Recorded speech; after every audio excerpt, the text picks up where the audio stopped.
My name is Vimal Panalickal. I am the head of product development at Maximilian Mogg, and I'm running the store in Cologne. What's your professional background? I come from an engineering background, and I studied textile engineering and garment manufacturing at Hochschule Niederrhein in Mönchengladbach. So I guess that not every textile engineer goes into classic menswear. Oh, I think honestly I was the only one who was very much from the beginning into classic menswear, did all the courses on pattern making and classic pattern making. Most of the other people were into streetwear or like fashion, literally, yeah. Because I don't consider what I do fashion, but yeah, I think I was the only one. And how did you get into classic menswear? I think there's several origin stories to it. I think one would be genetically. That's what they say. Like my grandfather, he was a very fashionable guy. He was the first guy back in India who was wearing like the silk juba. Juba is like an Indian traditional dress, and he was the one wearing it with made out of silk. And he was the first one to wear a Ray-Ban sunglass and all of these things. I think at some point we talked about a girl that was one of the other factors. Yeah, at some point, I mean, in hindsight, I realized there was a girl when I was a teenager. I was really into her, and she always gave me compliments on my outfits and on how I looked. And so I think that sparked a little bit and helped me going further into like caring and focusing on what I wear and how it looks. Would you say that you do have like a certain style, or are you on a constant journey? I think very broadly you could say that I'm a menswear guy, classic menswear guy. I don't do too much streetwear, although I have a pair of sneakers and stuff, and I am wearing jeans right now, but it's still very menswear-y. Maybe more British than Italian? Or? Yes, but that comes, I think, due to the work with Maximilian.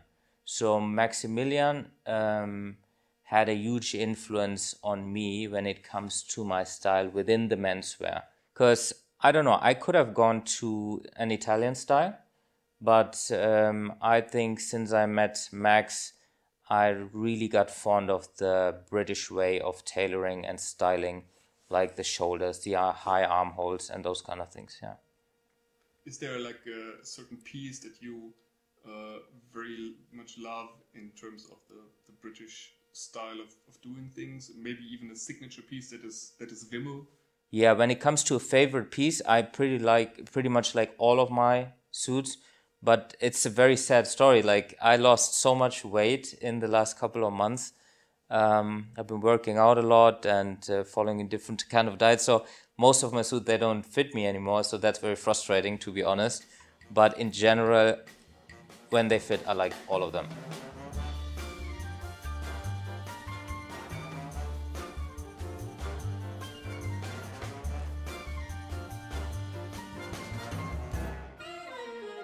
Do you have a lot of customers that are also very much into the British style? Probably because they come to you, they come to Maximilian Mogg because they love the house style. Pretty much so, and those are my favorite customers who come here. Because we put a lot of emphasis in communicating our house style, which is not very common for German tailoring houses or made-to-measure houses, especially because normally you go there and you just go to buy a suit, but people that come to us mostly they don't only want to buy a suit, they want to buy a Maximilian Mogg suit. Many of the customers, actually a lot of young customers also, they save up their money, they come here and they're like, wow, this is something I don't get in Germany, and I would love to save up my money and have like the high-waist trousers, the broad shoulders, the roped shoulders. And it's so much fun to work with these guys. Yeah. I mean, I have kids, and you say that shouldn't have a favorite kid, but do you have a favorite customer? Yeah, I have, like, there's this guy, I'm not saying any names, but he will understand who he is. He's a jazz trumpetist. He's still a student. That's actually two of my favorite customers. And he just comes in and ordered exactly as I would have ordered, like the same fabric, the same styling. And he's so happy and passionate about it. And it's just very rewarding to work with these kind of kids, actually, man. These guys are young. There's another guy, student, 19 years old. He saved all his money in order to get a bespoke greatcoat, which is a lot of money. But then again, when you're so young, you don't have any responsibilities. You don't have a house, a family, a car, so you just spend all your money on what you're passionate about. And it reminded me of myself. As I was younger, I saved up all my money to buy my first bespoke suit. So I can totally relate to that, and I love it, yeah. Is there something in fashion or menswear or even classic menswear, like a certain piece? I wouldn't shed a tear if it would disappear from the earth tomorrow. So, to be honest, I think there would be a million things. But then again, who am I? So I think everybody and everything has a right to exist. So I could tell you things that I don't like, but then as long as other people consciously like it, then it has a right to exist, and so let them be.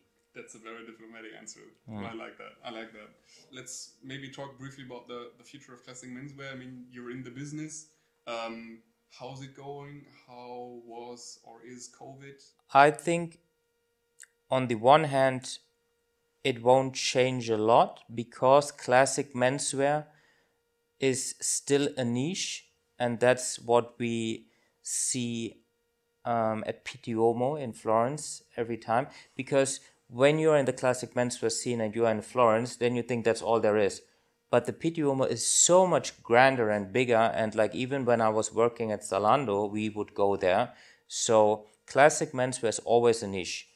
But I think within that scene, it's gonna become a bit more casual, which doesn't mean it has to be less smart, but think we will see a lot more preppy kind of laid back formality. So like the high waist trousers I'm wearing, high waist denim I'm wearing today, for example, or more polo knitwear kind of stuff, more button down shirts, less 3-piece suits and stuff like that, which I think is a pity. Me too. You're wearing a beautiful 3-piece suit today.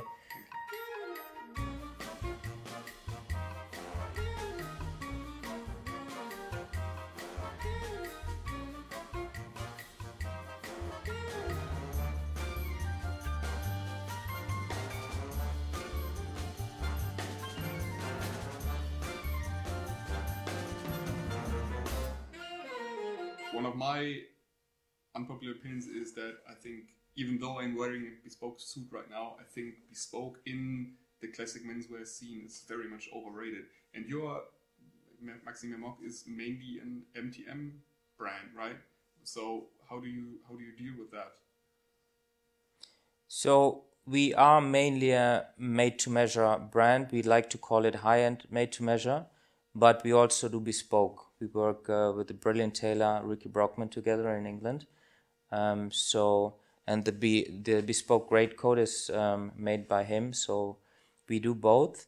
Bespoke is not only about the finished product, which is always better than a made-to-measure product, but it's also about the craft and the craftsmanship. I think a bespoke suit is not only for the one who's wearing it, but it's also for the one who's making it. Like like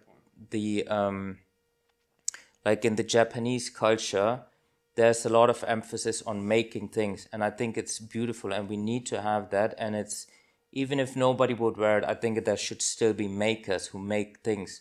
But that being said, I think for most people who want to have a very, very good fitting suit with all the shebang, like all the options that you want to have, I think most of them, they would be very happy if they find a good MTM house who knows what they do, who know what they do, and have a high-end made-to-measure suit made by them.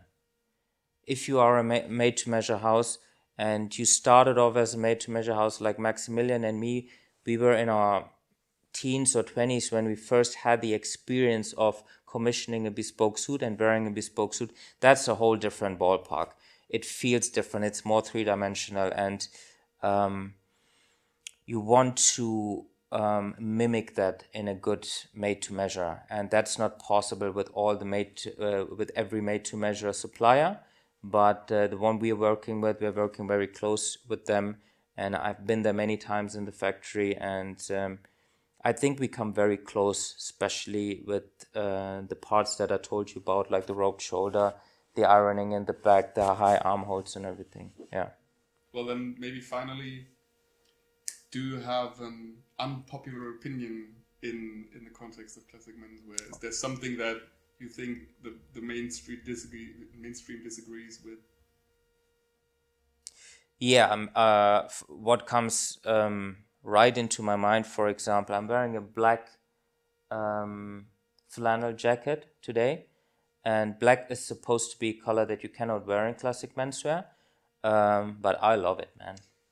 I love wearing black suits, and this is something that I stopped caring about a long time ago. For me, the most important thing in general, but for me personally, is the fit, because how I feel dictates what I'm gonna choose in buying or making or wearing. And so if I feel good, then that's what I wear.